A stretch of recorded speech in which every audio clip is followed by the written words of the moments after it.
Good evening and welcome to Tucker Carlson Tonight. The FBI is America's most powerful law enforcement agency. Its most powerful agency, actually. It's got national reach, a budget of almost $9 billion. They can break down the front door of your house with guns. We trust them to do a lot of things, to handle investigations of the utmost sensitivity and importance, often against powerful national figures. It is critical, obviously, that a body like the FBI ought to be transparent and accountable. Instead, the FBI apparently sees itself as a fourth branch of government under no obligation to explain itself to our country's elected officials. This is a problem.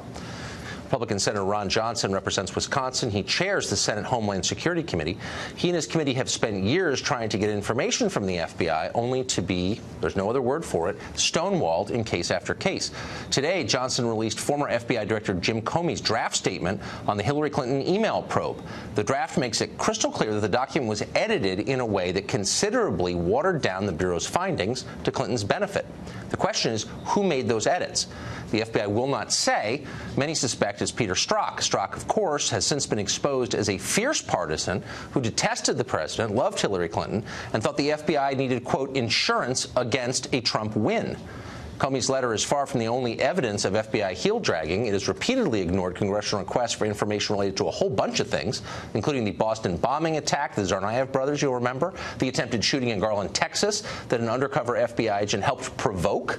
The Bureau has even now imposed a non-disclosure agreement on another government watchdog in an effort to keep it from sharing its findings with Congress. Is that even allowed? Senator Johnson has sent 2 letters to the FBI demanding they explain their behavior. He joins us in the studio now. Senator, thanks for joining us. Hello, Tucker.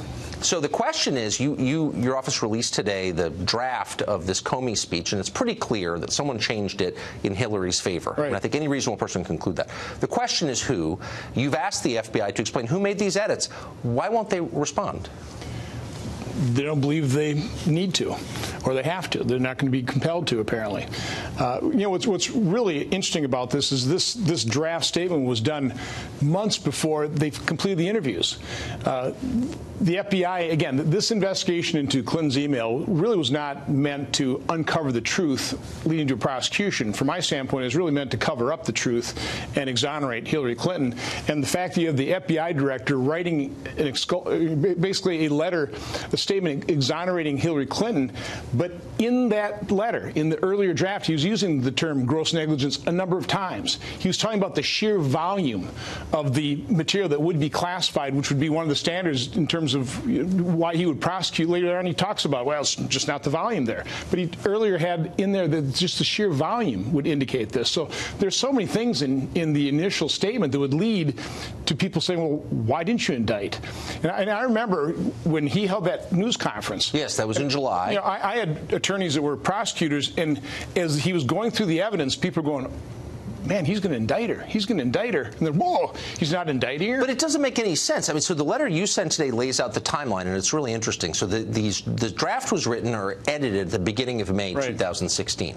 Comey didn't read it in public till 2 months later.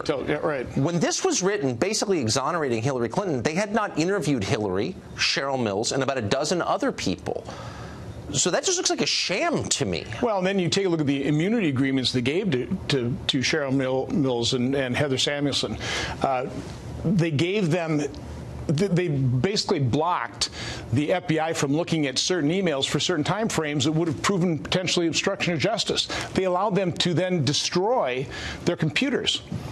This is not an investigation that was serious about uncovering the truth. So if I'm looking at this at home and I don't live in Washington, why shouldn't I conclude that the powerful get a pass? If I did this, I'd be charged with a felony. If someone powerful like Hillary Clinton does it, she gets off. Well, that's the problem, is we have seen now with this Lois Lerner in the IRS politicizing probably the most fearsome government agency from the standpoint of most Americans, use a political weapon. We've seen the politicization of the FBI. So we are losing confidence in these institutions that should be bedrocks of our democracy. And again, I have no idea why the FBI just doesn't come clean and provide this information to Congress. What are they trying to hide? hide? What are they trying to cover up? Have they explained this to you? I mean, how can you exonerate someone before interviewing that person or other key figures in the investigation? Really simple question. Have they answered that? No, absolutely not. They're not, other than hiding behind the NDA, they're not telling us why they won't release this information. So you're a co-equal branch of government. Unlike every person at the FBI, you were elected by voters. So a basic question of democracy hangs in the balance here. What can you do? They're required by the Constitution to answer your questions. You probably we have legitimate oversight. Of course. That is our constitutional responsibility and duty and right. And, so we can subpoena.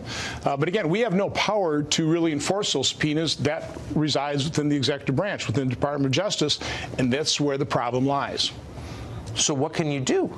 Well, we'll keep making these things public, and hopefully public pressure will force the FBI to come clean if they really want to remove the suspicion surrounding not only what happened back under the Hillary Clinton email investigation, but currently what's happening under the Mueller investigation. So I'm not saying this again, they're the same cast of characters involved in both. Not as a partisan, not as an elected Republican, but just as an American. Do you find this a little scary? Yes, absolutely. And more than frustrating. I can't imagine. Senator Ron Johnson, thank you. Have a good night.